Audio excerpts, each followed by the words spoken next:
Hey guys, send down here. This is going to be my chapter review to My Hero Academia or Boku no Hero Academia 187, Burn and Raw Todoroki versus Nomu High End. So let's start with the Todorokis. This was a good chapter. Now, we're at the psychiatric ward where Rei, who is Shoto's mom and Endeavor's wife, is being looked after for the day by two of her other children, both older than Shoto. One's called Fuyumi, the 22-year-old female, and one's called Natsu, the 19-year-old male. And the two siblings have light-colored hair. I assume they're grey, blondish, so possibly have similar icy quirks to Rei, which is why Endeavor didn't really train them up, because he wanted a combination of his own and Rei's quirks, which is why he kind of forced that quirk marriage, and why he essentially forced himself into being married, or forced Rei's family into really marrying her to Endeavor, which was one of the many reasons why everyone has an issue with Endeavor and his family. And yeah, so that's why Shoto was picked. Now Rei goes on to talk about letters sent to her by Shoto, and just seeing how it lightens her up and lightens up her mood made me feel good about their relationship, and kind of just gave me a warm fuzzy feeling inside, especially because his siblings also seem to share her care and concern for him. However, the conversation visibly turns darker once Natsu, Shoto's older brother, mentions the fact that Endeavor officially became the #1 hero yesterday. And Natsu then talks about how the world is unaware of how Endeavor treated his family, especially Shoto and Rei, which Natsu can't forgive. And if you've forgotten exactly what Endeavor did, essentially what he did was he forced Rei's family into marrying her to him, kind of, well, more or less. He used his influence and his wealth and his kind of hero, he put out his kind of feelers and was able to manipulate certain things, so that Rei was basically forced into a quirk marriage with him. And then he basically just popped her full of children every 4 years. As soon as their quirks manifested, he would see what their quirks were, and he basically just did that until she gave birth to an individual who had a good combination of both of their quirks, of both flame and ice, which is what Shoto has, but his siblings don't seem to have that. And then he would abuse Shoto by, in essence, he was trying to train him, but in reality it was more he would abuse Shoto into becoming the best hero, and just really I think Rei would also try to prevent him from training Shoto like that, and he would abuse her in that sense as well. I think a lot of it was mental rather than physical, but also physical. And because of that, she eventually went almost basically completely insane, but she's on the road to recovery, and she eventually burnt Todoroki's face with boiling water because of how his left side reminded her of Endeavor, who she had big beef with because of his abuse towards her, both physical and mental. So and Shoto didn't even get to see his siblings. He barely had a relationship with his siblings as he was growing up. So Endeavor's done a lot of shit in the past, and obviously this is what Natsu is addressing, and he talks of how he doesn't even really remember Endeavor as a father figure. Obviously he knows how he looks like because he's the #1 hero and the #2 hero, but he's annoyed. Natsu is annoyed that Endeavor has yet to apologize to Rei for everything he did. With Endeavor's silence and lack of action for his family, Natsu is kind of convinced that he's trying to leave them behind and just like leave them in the past and kind of forget about them, you know, move on without them. But Rei knows the truth of it, and she tells her kids, to both Fuyumi and Natsu, she's like, she tells him that the flower at her bedside, only Endeavor, he's the only person in the world who knows that she likes it, because she told him when they first met. She only told him once.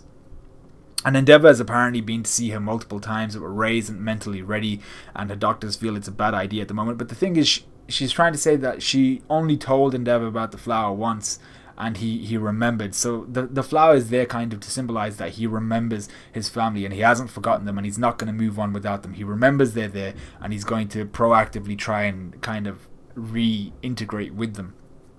Which is what I took from it, and I assume everyone else took it. You know, he was only told once, he remembered the flower, and he remembers his family, he remembers his wife. So that's the thing. And Rei's convinced that Endeavor is pushing to face his past and his family head on, and he isn't trying to leave them behind.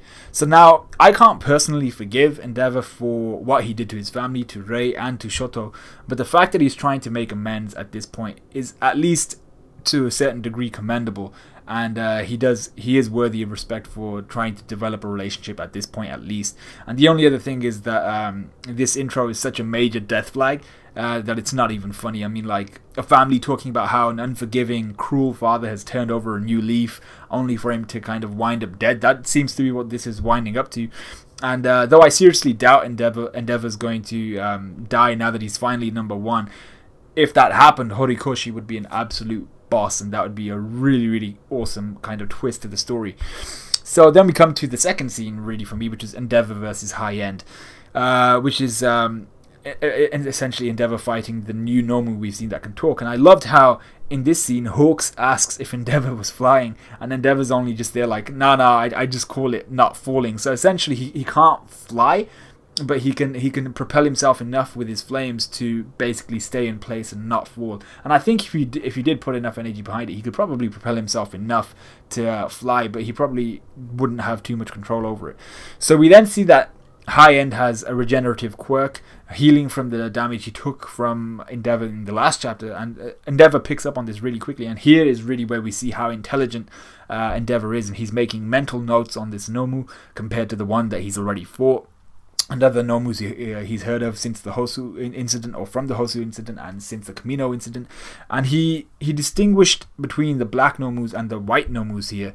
I think he's already fought a white Nomu, so he's already dealt with that, and he distinguishes between the black and the white ones here. And the black ones seem to have multiple quirks, is what I got from this, and the white ones don't. I think they might have singular quirks, or they might just be just weird looking creatures derived from humans, obviously, and they may not even possess quirks. But I think the white ones have a single quirk or a singular quirk, while the black ones are special and have multiple quirks and are able to show multiple quirks and utilize multiple quirks. So additionally, he realizes that High End is an exception even within these kind of black-skinned Nomus, seeing as he can talk. This one Nomu that he's fighting against can talk, something all the other Nomus weren't able to do. So realizing how unique of an opportunity this is, once again showcasing Endeavor's ability to think on the spot and his intelligence, Endeavor endeavors to capture and interrogate High End.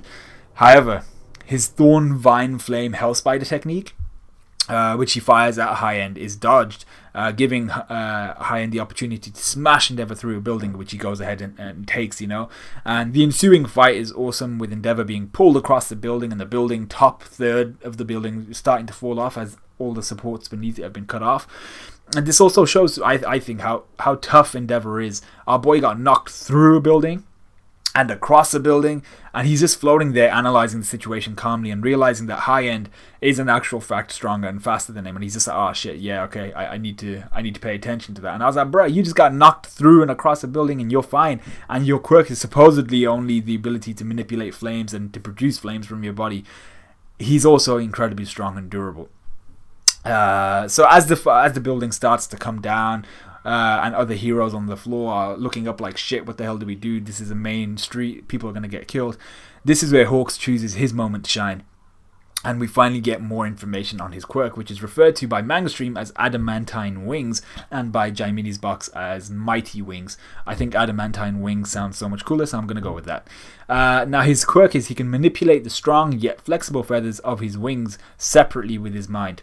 And let me just further break that down. Essentially, his wings can break down into their constituent feathers, and they each separate away from his main wings and his wings shrink as his feathers come off.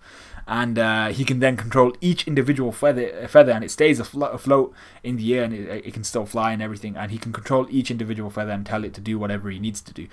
But he can also use his feathers to feel the vibration of every person in danger or whatever he's doing. And what he does in this situation is he feels the vibrations in the air of every person in danger within the building, feeling their screams, the rustling of their clothes, their breathing, things like that, just so he can pinpoint their locations. It's a very, very interesting usage of his quirk, actually.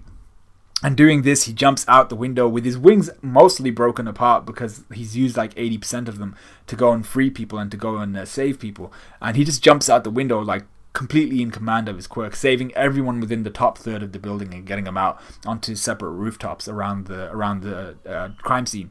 So this scene really for me shows Hawks' complete mastery of his quirk, because as he saves an individual, his feather then flies back to his wings, reforming them, and he manages to save everyone and then completely reform his wings and assist in Endeavor in attacking High End in just a few seconds. So Hawks is at the moment an absolute boss. What a badass. So with the distraction provided by Hawks' attack on High End, Endeavor is able to ensnare High End within his Hell Spider technique, which is just flame thorn-like vines shot out all across, and he's just got his hands there like that, with all these vines basically trapping and piercing High End. Hawks asks if this is Endeavor's final technique, and, you know, his Ogi, to which Endeavor responds, "Bitch, what do you think this is?" And I was like, you know what? This is not going to be Endeavor's, like, final technique. That would be a kill shot. This is just Endeavor trying to immobilize the guy, you know? But High End is far from done, and simply smiles as he says, "Interesting." And I was like, oof. So we know High End isn't done, and that's how the chapter ends. A really good chapter. I'm hoping Endeavor is actually pushed further, and I think he will be, seeing how High End reacted at the end. So we can see more of Endeavor's techniques and actually see Hawks engage as well. That would be interesting to see Hawks actually go all out. I'm still uneasy about Hawks and his personality. Is he the mole? Is he not? Is he a traitor? I don't know. And I hope he doesn't stab Endeavor in the back, you know? That would just be... It would be a good plot development, but I'd hate Hawks for it. I'd really hate him for it. And both Hawks and Endeavor are actually only assuming that there's one Nomu in the area, and they would be in for a world of pain if another decided to pop up. Even if it was a lesser Nomu and it couldn't talk or things like that, it would still be a very difficult situation for them. So let's hope something like that doesn't happen. But let me know what you guys thought of this review. Let me know what you guys thought of this chapter. Like, comment, subscribe if you liked anything I had to say, and I'll see you guys in a bit.